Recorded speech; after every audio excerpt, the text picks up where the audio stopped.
नमस्कार। मैं हूं हरिकेश द्विवेदी और जैसा कि पिछले कुछ दिनों से मैं सिंगरौली के धिरोली कोल माइन प्रोजेक्ट को लेकर के बात कर रहा था, जो अडानी की एक सब्सिडियरी कंपनी है और काफ़ी विवाद हैं इसको लेकर के। विवाद काहे हैं? क्योंकि मामला जो है आदिवासियों से जुड़ा है, आदिवासियों के हक और अधिकार के साथ भी जुड़ा हुआ है। क्योंकि ये जो पूरा मामला है ये है जल, जंगल और जमीन का। कई सवाल जब ये कहानी में शुरू कर रहा था तो उस दौरान आ रहे थे कि ये जो पेसा एक्ट है, पेसा कानून है, वो ये जो इलाका है, कहें जो ये ट्राइबल बेल्ट है पूरा, वो अचानक से जो है 2023 में कैसे हट जाता है। एफआरए की परमिशन को लेकर के डाउट है और तमाम तरीके के जंगल कटने लगते हैं। 5,70,000 से अधिक पेड़ों की कटाई का प्रथम चरण शुरू कर दिया जाता है। सब कुछ इतना जल्दी होता है कि कुछ समझ में नहीं आता है, लेकिन उसके पीछे एक वजह भी रहती है, वो जो नाम होता है अडानी। हमारे साथ इसी गांव के इस पूरी लड़ाई को लड़ने वाले एक साथी हैं, जो पूरे आंदोलन को जो है अपने तरीके से लेकर चल रहे थे। और इस गांव ने पाया है, गांव ने जो है मेहनत तो की है, क्योंकि गांव की लड़ाई जो है वो इस गांव से निकलकर दिल्ली के गलियारे तक जा चुकी है। जी, मैं चाहूंगा कि आप सबसे पहले हमारे दर्शकों को अपना नाम बताएं। नाम हमारा अर्जुन सिंह मरकाम, गोंड जाति से आता है। गोंड समुदाय से आप हैं जी। सबसे पहले आप लोगों को ये खबर कब लगी कि आपका जंगल जो है, आपका घर जो है, आपकी जमीन जो है, जी, आपका जल भी जी खतरे में है? खतरे ये हमने सुना तो कुछ पहले से कि यहाँ आवंटित की गई है जी। और आवंटित के समय हम लोग सही तरीके से नहीं जान पाए। इस गांव के लोग अशिक्षित हैं और आदिवासी परिवार के 85-90% के लोग यहाँ निवास करते हैं जी। और बहुत कम लोग पढ़े लिखे हैं, और जो कुछ पढ़ा लिखा भी है वो भी गुलाम है, नौकरी कर रहा है तो वो गुलाम है। और इसके बावजूद हम लोग, यानी ये डोंगरी में जब खदान खुला तो वहाँ हम लोग गए, कई बार धरने किए, आंदोलन किए। वहाँ के लोगों को एपीएमडीसी पैसा यानी मुआवजा सही तरीके से नहीं दे रहा था। उसी समय हम लोग भी साथ किए कि आने वाला समय में हम लोगों के लिए भी ये ऐसा घटना होगा, अतिक्रमण होगा। तो हम लोग जब यहाँ जंगल काटना शुरू हुआ, और उसके पहले रोड बनाने के लिए लोग आए सर, रोड बनाने के लिए आए तो हम लोग बोले कि भाई ठीक है, रोड किस लिए आप बनाओगे? तो उन्होंने कहा कि भाई विकास के लिए बना रहे हैं रोड। तो हमने उनसे कहा कि विकास जब यहाँ के लोगों को जब आप हटा देंगे तब किसके लिए विकास आप करेंगे? जी। और ये सारी हमारी प्रकृति पर्यावरण को आप खत्म कर देंगे तो हमारी क्या विकास होगी? इसमें ये जल, जंगल, जमीन हमारी धरोहर संपत्ति है। इससे संबंधित हम लोगों को बहुत से चीज मिलते हैं, जैसे हर्रा, बहेरा, लाख, चिरौंजी, महुआ और बीड़ी बनाने वाला ये पत्ता जो टूटता है उसमें, और लाख गुण औषधि। अच्छा, मुझे एक सवाल इसमें ये आता है कि ये जो तमाम तरीके के जो औषधियां हैं, जड़ी बूटियां हैं, उसके बाद फल फूल कंद, ये तमाम चीजें जंगल आपको देता है ठीक है। हाँ। इससे आजीविका जो है, क्या पूरे साल पूरा परिवार जो है आसानी से सुखद जीवन जी पाता है? इतना दे देता है? पर्याप्त देता है सर, इसी पर हम लोग निर्भर हैं। अपने आजीविका को हम लोग जिलाते हैं, जीविका उपार्जन होता है हमारा। और इसे हमको पर्यावरण भी मिलता है, पेड़ पौधों से। फल तो मिलता है लेकिन पर्यावरण भी मिलता है। और जब हमारी पर्यावरण को नष्ट कर दी जाएगी तो हम लोग कैसे जीवित रह पाएंगे? अच्छा, सरकार ये कह रही है, शासन का एक तर्क है और यहाँ के कलेक्टर हैं गौरव बैनल जी उन्होंने ये अभी एक बाइट वायरल हुई जिसमें उन्होंने ये कहा कि हम लोग जो है 5,70,000 पेड़ जो है इस इलाके से मतलब जो है कंपनी काटेगी। तो इसके साथ ही जो है इसके एवज में जो है लाखों पेड़ जो है सागर में, आगरमालवा में, शिवपुरी में, इन क्षेत्रों में जो है वो तमाम पौधे लगाए जाएंगे। इसे किस नजर से आप देखते हैं? वो सर ऐसा है कि यहाँ पेड़ कटाई होगा, यहाँ के लोगों को विस्थापित किया जाएगा वहां यानी गजरा बहरा के पास। हाँ तो विस्थापित तो होंगे वो लोग गजरा बहरा। हाँ और उनको पर्यावरण कहाँ बनाया जा रहा है, वहां आगरमालवा हाँ है। तो ऐसे में कलेक्टर साहब को अगर खाना यहाँ धर दिया जाए, वो बैठे हैं वहां तो खा जाएंगे है? ये बड़ी दुर्भाग्य की बात है कि हमारे भारत में राष्ट्रपति आदिवासी है द्रौपदी मुर्मू। हाँ। और हमारे मध्य प्रदेश के राज्यपाल आदिवासी हैं। हमारे जिले के कलेक्टर आदिवासी हैं। आपके प्रभारी मंत्री आदिवासी हैं। हाँ, प्रभारी मंत्री भी वो क्या बोलते हैं राधा सिंह जी। हाँ। और संपत्तियां हुई की एक ठो। हाँ। ये प्रभारी हैं और हमारे सीओ भी आदिवासी हैं। और फिर भी आदिवासियों की कोई नहीं सुन रहा है। कोई नहीं सुन रहा है। वो लोग तो बोलते हैं सर एसडीओपी साहब आए थे यहाँ। हाँ। वो बोले हम लोग तो भाई गुलाम हैं। मैं बोला मेरा कहना फर्ज नहीं है कि आप गुलाम हैं, ठीक है, आप अपने जुबान से खुद कहेंगे हम गुलाम हैं। लेकिन हम लोग तो किसान हैं और आदिकाल से रहते आ रहे हैं, आदिवासी हैं। तो मैं अपने जुबान से नहीं कह सकता कि आप गुलाम हैं, आप खुद कहेंगे। तो हमको कहे कि नहीं जाओ हाई कोर्ट, सुप्रीम कोर्ट चले जाओ। हमारे पास जजमेंट 2013 यानी जो पेशा अधिनियम लाया गया था, वो उस जजमेंट को हमने हाई कोर्ट का, सुप्रीम कोर्ट का दिखाया तो उन्होंने नहीं उस पर मान्य किया कि ये सब गलत है। जबकि 2-4 लोगों को यानी गांव वालों को, निरक्षर लोगों को किसी लालच, प्रलोभन या दबाव से उनको यानी किसी दूसरे चीज का अंजाम दे दिया गया कि ये ऐसा कंपनी दे देगा, वो दे देगा। और रोजगार के नाम से बताइए हमको 7,000 भत्ता देने जा रहा है। तो अच्छा, आप लोगों को ये जंगल जो है खाने पीने और तमाम औषधियों के अलावा इतना कुछ क्या दे देता है जिससे आप लोगों का रोजगार और उद्योग, जो कुटीर उद्योग, छोटे मोटे व्यापार धंधे हैं वो भी चल जाते हैं? आय का स्रोत भी है आपके लिए जंगल? मतलब आय का स्रोत है बिल्कुल। वो जैसे कि हम लोग घर बनाते हैं तो लकड़ी जंगल से लाते हैं और उसे हमारा घर बनाने का काम आता है। और खाना पकाने के लिए हम लोग उसी से अपना, ये लाइट बत्ती नहीं था सर पहले, तो हम लोग आग जलाकर अपना और कुछ गुजर बसर करते थे सर। और फल फूल, गुड़ औषधि, ये सब हमको आय का वांछनीय आय है। एक दूसरे विषय पर हम जाते हैं, जैसे कि सरकार का दावा होता है कि भाई माना की विवाद है, माना की जंगल कट रहे हैं, माना की आदिवासी नाराज हैं, माना की जल जंगल जमीन का मसला है, लेकिन अगर ये 3500 एकड़ पूरा तबाह होगा और यहाँ कोल माइन आएगी और जो है इससे विकास होगा, रोजगार मिलेगा, संसाधन बढ़ेंगे, आपूर्ति बढ़ेगी, बिजली बढ़ेगी, तो ये विकास की रूपरेखा भी तो है। इसे किस नजर से आप देखते हैं? तो हमारा मानना ये है सर कि जब हम यहाँ रहेंगे नहीं, हाँ, तो यहाँ हमारे लिए क्या विकास होगा? हाँ।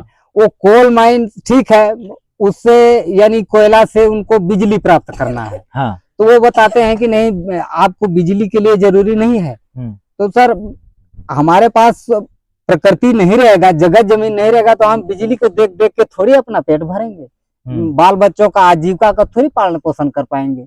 और कब तक ये कोयला रहेगा? ये लास्ट पोजीशन है मध्य प्रदेश में। यहाँ ये माड़ा 2 महान कोल ब्लॉक और धिरोली कोल ब्लॉक और एक वहाँ माइंस लगा है। इतने के बाद कुछ दिनों तक ये चल सकता है, फिर इसके बाद ये कोयले खत्म हो जाएंगे, फिर कहाँ से उद्योग होगा? ये जो क्लियरेंस को लेकर बात हो रही है, एक बहुत पॉलिटिकल सवाल कर रहा हूं, आप इसे किस नजर से देखते हैं? आपका व्यू हो सकता है। 2019 में ये जगह ऑल आउट हुई थी जी, लेकिन क्लियरेंस नहीं मिल रही थी। 2023 तक किसी भी तरह की क्लियरेंस नहीं मिली। FRA और पेशा किसी भी तरह की, लेकिन कहा यह जा रहा है कि जैसे ही मोहन यादव सरकार आई जी। और उसके बाद जो है फटाफट तेज गति से इनको सारी क्लियरेंस मिलने लग गई, चाहे वो ग्राम सभा की हो, चाहे FRA की हो, चाहे पेशा एक्ट की हो। और 2025 तक जैसे इनके हाथों में परमिशन आई, इन्होंने धड़ल्ले से पेड़ कटाई और ये तमाम चीजें बैरिगेटिंग, पुलिस का सहयोग शुरू कर दिया। क्या शिवराज सिंह चौहान, ये माना जाए कि उनके रहते, उनके कार्यकाल में किसी भी तरह की क्लियरेंस ना मिलना इस बात का सूचक है कि वो आदिवासियों के कहीं ना कहीं शुभचिंतक रहे? वो सर, यानी इंदौर में वो भाषण किए थे, अपने भाषण के दौरान वो बोले कि नहीं, पेशा एक्ट लागू होगा और चरणबद्ध लागू होगा। हाँ। और आज दिन तक इस धरातल पर नहीं आया पेशा एक्ट। ओके। हाँ, 1996 पेशा कानून बना और 98 में पूरी तरह से पारित हुआ। और वो भाषण किए और वादा किए, आज दिन तक उन्होंने आज गृह मंत्री के पद पर 2-2 पदों में बैठा है। आज आप मोहन यादव की बात कर रहे हैं, डॉक्टर मोहन यादव? डॉक्टर मोहन यादव आते हैं, यानी उनके बाद फिर वो भी इनको पूरी खत्म कर दिए जा रहे हैं। पर 2023 तक आपका ये जो एरिया है, ये शेड्यूल्ड एरिया में रहा है ना? शेड्यूल एरिया में रहा है सर। पर 2023 के बाद कैसे एकदम से हट गया? मतलब वही तो डाउटफुल है। वही तो, जैसे उनको हटाने के लिए पावर तो नहीं था। हाँ, मोहन यादव सरकार को, ये केंद्रीय कानून है, लेकिन केंद्र का प्रधानमंत्री उसमें शामिल थे, इसलिए तो हमारे कानून को हटा दिया गया और लोकतंत्र का गला घोटा जा रहा है। आदिवासियों के लिए कौन थोड़ा शुभचिंतक रहा, शिवराज सिंह चौहान या मोहन यादव? ये लोग बिल्कुल दोनों निश्चिंतित हैं। आदिवासियों के लिए कोई न तो इनका इज्जत वो रखना चाहते, न तो वो दर्द समझते, न तो मोहन यादव जी। जैसे कहा गया है 2008 में शिवराज सिंह चौहान का एक बयान मैं पढ़ रहा हूं कि सिंगरौली को सिंगापुर बनाएंगे। वहीं 1960 के दशक में पंडित जवाहरलाल नेहरू का बयान है कि सिंगरौली को स्विट्जरलैंड बनाएंगे। आज का सिंगरौली 1960 से लेकर के, अगर उस बयान से लेकर, नया बयान से लेकर के आज तक की बात करें तो सिंगरौली जो है वो किस तरह का लैंड बना अपने आप में? स्विट्जरलैंड बना, सिंगापुर बना, या फिर कुछ और बना? वो तो आज सियारपुर बन गया सर। सियारपुर सिंगरौली जैसे भाई, आदिवासियों को जंगल से खदेड़ा जा रहा है और उनके हक अधिकार को छीना जा रहा है, उनको प्रकृति को छीना जा रहा है, उसके पर्यावरण के को उनका छीना जा रहा है, उनको इज्जत स्वाभिमान को भी छीना जा रहा है। और ये सब किसके कारण हो रहा है? ये सब हमारे मंत्री मोहन यादव और वो जैसे पेशालाल मंत्री, यानी 4-5 लोग मिलके, अमित शाह और नरेंद्र मोदी जी। तो फायदा किसे हो रहा है? फायदा इसको पूरी तरह से अडानी को होने जा रहा है। उसको नंबर 1 पे लाना है मोदी सरकार को। तो हम ही लोगों का संपत्ति, यानी एक बात पर कहा गया है संविधान के समय कि जिसकी जमीन उसकी खनिज। तो का सरकार वहां परमिशन अपना बना लिया, बना के कंपनी को दे दिया और हमारे ग्राम सभा में वो नहीं आ पाए और हमारे ग्राम सभा की खत्म कर दिया। हमारे एक जैसे उसमें कहा गया कि 13(3) का है, ये भारतीय संवैधानिक अनुच्छेद है।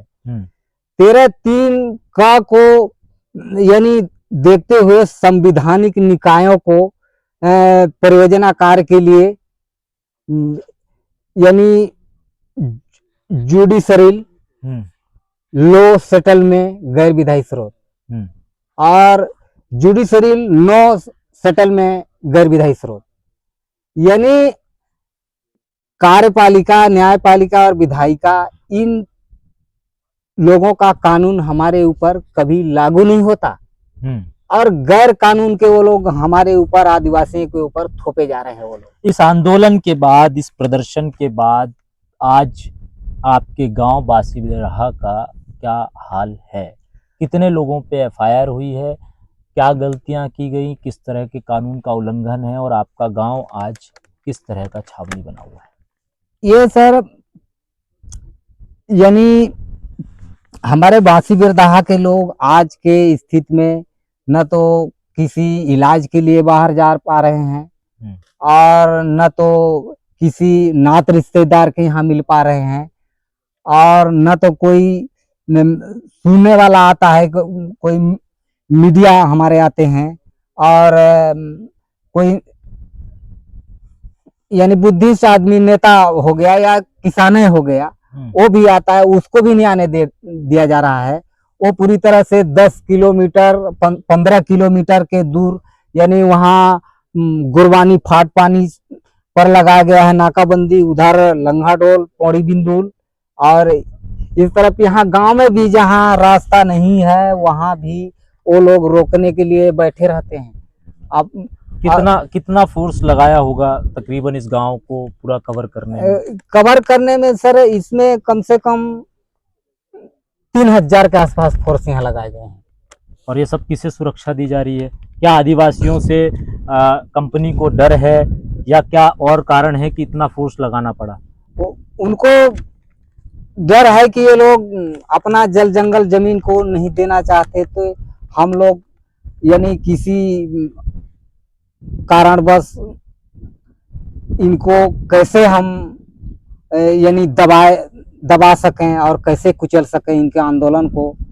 ते हमारे आंदोलन को और हमारे गांव वासियों को दबाने के लिए, कुचलने के लिए हर प्रयास संभव वो करते रहे, और यानी नियम कानून को पहले धज्जियां उड़ाई गई और हटाया गया, और इसके बावजूद भी आज हम यानी लकड़ी में भी छुपाया जा रहा है।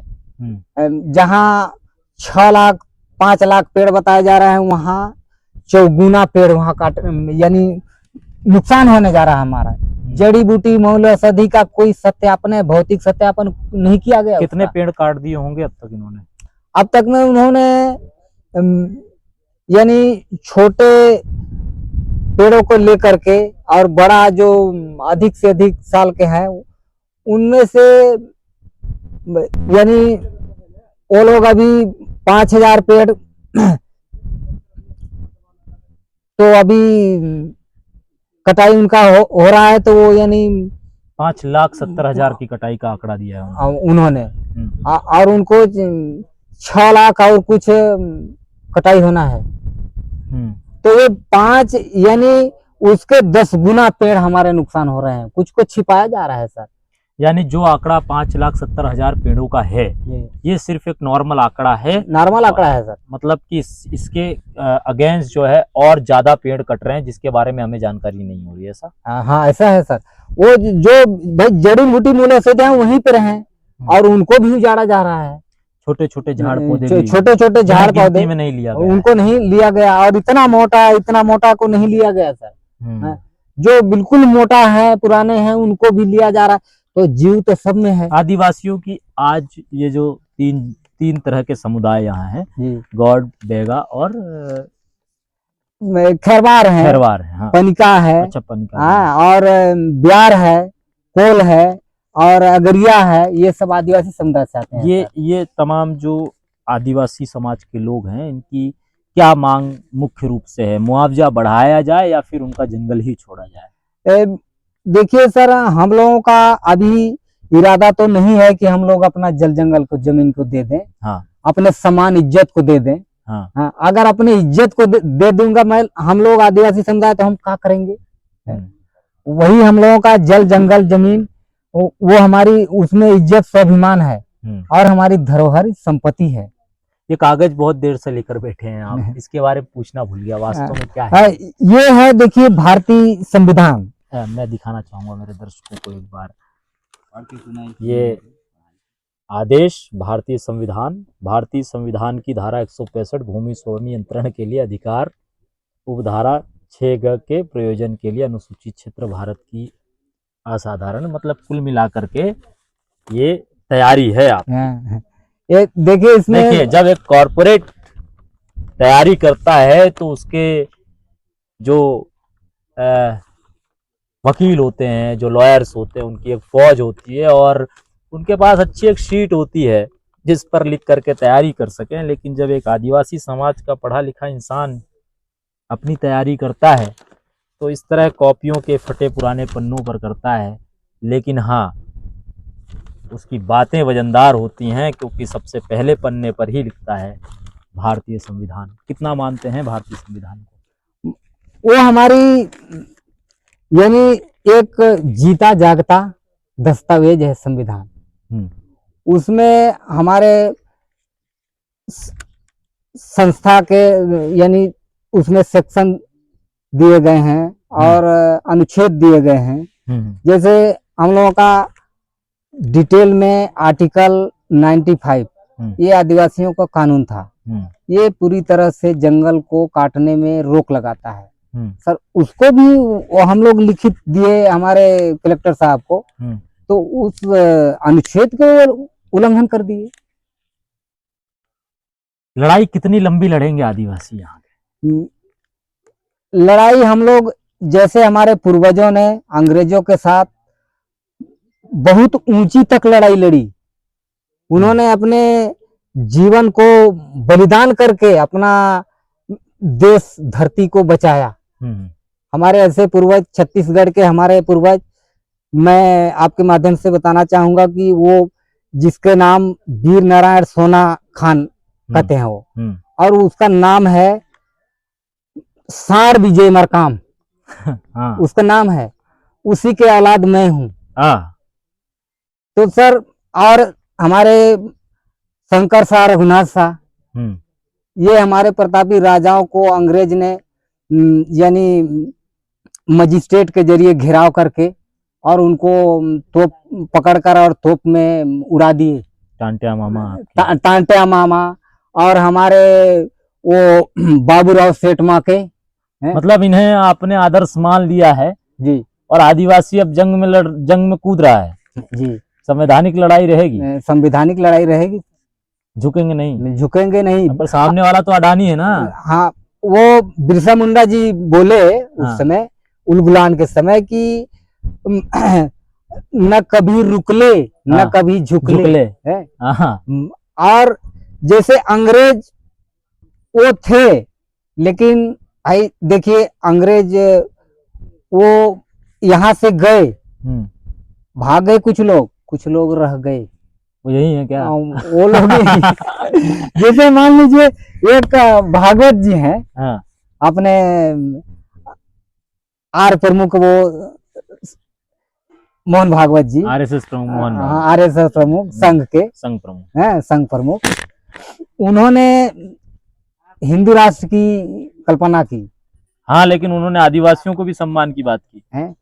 तो वो यही तो नियम कानून से हमको प्राइवेट सेक्टर से हमारी आरक्षण को हटा दिया गया। जैसे हमारे 2006 का मान्यता को हटा दिया गया। 2006 में हम लोग यानी जल जंगल जमीन का आंदोलन किया था सर। मैं भी दिल्ली गया था 2005 में, और वहाँ हम लोग आंदोलन किए, और हमारे डॉक्टर मनमोहन सिंह, कांग्रेस की सरकार थी उस समय, प्राइम मिनिस्टर, और उन्होंने मान्यता दी हमको, और आज वो मान्यता हमारी उल्लंघन किया जा रहा है। आदिवासी बीजेपी से नाखुश नजर आ रहे हैं कुल मिलाकर। हमको तो अगर लोकतांत्रिक सरकार को ऐसा दर्द पीड़ा होता, वो यानी संवैधानिक दायरे पर चलते, तो हम लोगों को हटाने के लिए जरूरत तो नहीं था। लेकिन वो हम ही लोगों को, भारत के नागरिकों को, न तो बोलने में आज़ादी हमको मिल रही है और न तो रहने की आज़ादी, और न तो पर्यावरण की आज़ादी, न पानी की आज़ादी। आज की स्थिति में देखेंगे तो बाल बच्चे लोग वहाँ स्कूल में खाना खाते हैं दोपहर में, तो वहाँ छोटी छोटी कोयला के गर्दा धूल के कड़े आकर बैठ जाती है और हमारे श्वासों के अंदर प्रवेश कर जाती है।